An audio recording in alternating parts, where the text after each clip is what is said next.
What's happening, y'all? Welcome back. We got a special guest again. None other A.D.H.Dom in the building. Yes, sir. Yeah. All right, A.D.H.Dom. How long have you been making music for?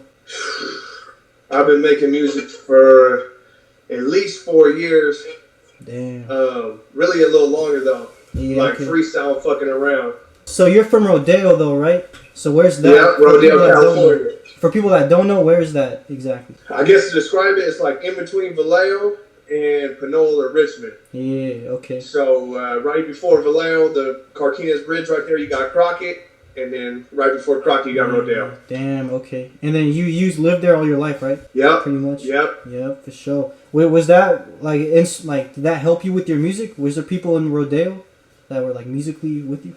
You know, there's people making music for sure. Yeah. But I kind of started my music thing on my own. You know what I mean? Like, I never thought I was going to really do music. Yeah. So, you listen to people making music, you fuck with their music, you support the people around you's music, but I didn't I wasn't collaborating with nobody or wasn't in the studios with anybody or nothing. Yeah. And I just was freestyling shit, and all my boys was man, you need to start making music. And that wasn't until I was going to school though in Martinez. Oh, really? And then people in Mike Marty.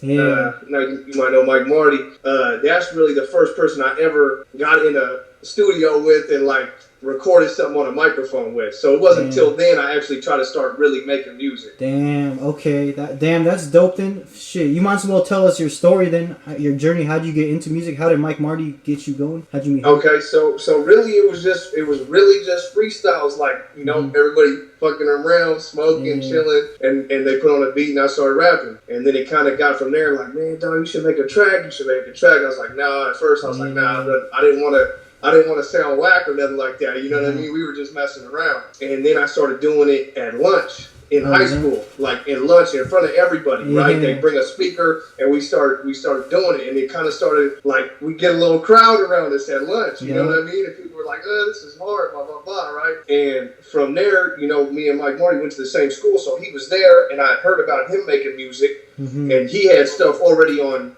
YouTube and was making beats and all that. So just through that, talked to him and he was like, yeah, bro, it's good, come through. And swear to God, bro, the first song I ever made was with Mike Marty at his house, on his mic, on his computer, all that. He blessed me, he let me use all this stuff.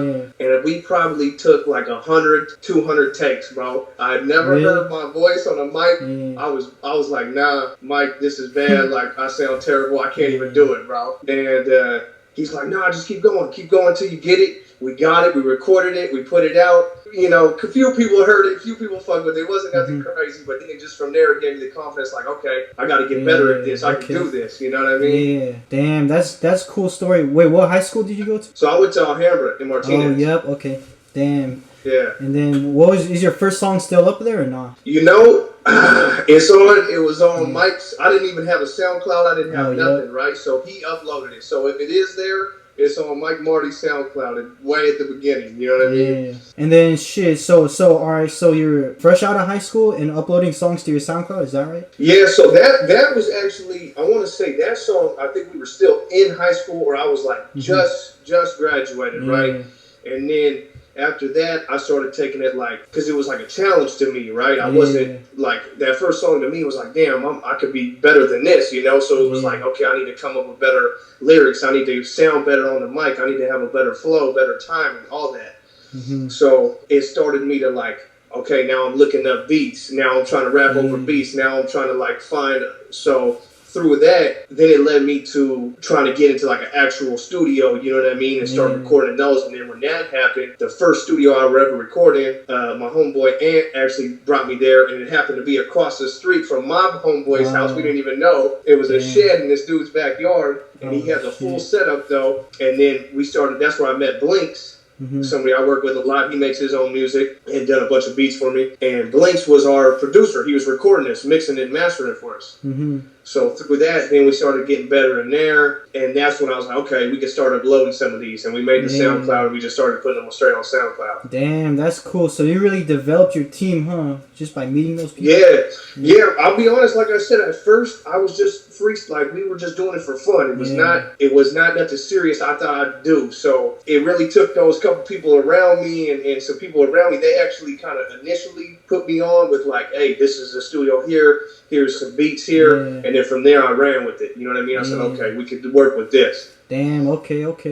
Well, what was your first music video too that you dropped? So the first music video that came like a year or two later, and that was Still the Same Dom. And Still the Same Dom was off an EP I made called A.D.H.Dom. It was self-titled. And that was like the self-titled track for it. And that was with Past Paid. He was doing a bunch of videos at the time, and I grew up with him. He was from Rodeo. We linked up and we made the video, and it was cool because it was like Still the Same Dom, and it was a video where we just had me, but we had like three versions of me in the same video. I remember that shit. You know, so it was like we kind of came up with that concept or used that concept, and then we ran with it and we molded it around the song. Damn, okay. How did it feel cool, like seeing yourself in that video for the first time? Yeah, you know, man, I'll be honest, it's kind of, this might sound crazy to some people, but like I wasn't big into like making music videos, right? I'm still kind of like, because I just love making music, the process of making music, you know what I mean?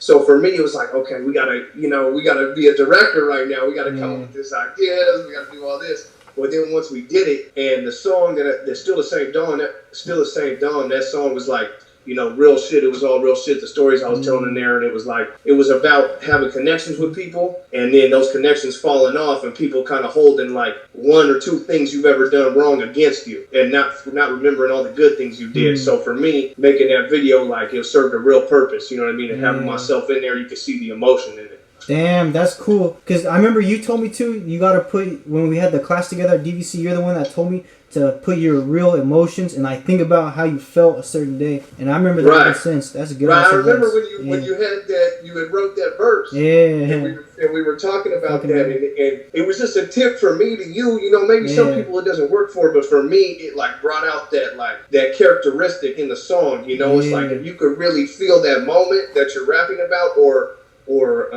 if it's not necessarily like a true or like a real time, that you can at least convey the emotion that you want to have behind it. It's going to deliver it to the person listening. Yep, exactly. And then now your music has actual meaning to it. It's not just like that meaningless shit too. So right. Yeah. There's, you know, I always made music like that because it was even though it's hard, like in the moment, some of the things I'm bringing back up to write about, it's like, damn, you know, some of that shit was real. You know what I mean? But it was also easier because then I could rap it better. I could perform it to the microphone better because it was like, I knew if I was angry at that time or sad or happy or funny or whatever, you know what I mean? So I could be laughing or mad right in front of the mic and let it out.